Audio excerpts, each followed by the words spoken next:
வேதத்தில் யூதன், உள்ளத்தில் யூதன் யார் என்று உள்ளத்தில் யூதனானவனே யூதன். ஒன்று எழுத்தின்படி உருவாகிறவன் யூதன் அல்ல.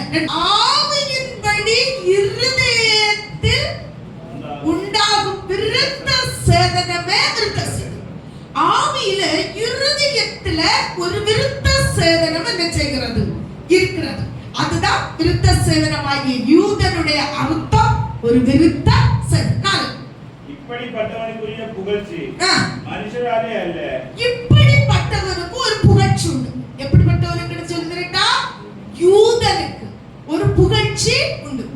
யூதனுக்கு, எந்த யூதனுக்கு என்றால் உள்ளத்தில் உருவாகிற யூதனுக்கு ஒரு புகழ்ச்சி உண்டு. அந்த புகழ்ச்சி மனுஷரால் உருவாகப்படாது, தேவனால் உருவாகப்படும். அந்த புகழ்ச்சி மனுஷனால் உருவாகப்படாது. அந்த புகழ்ச்சி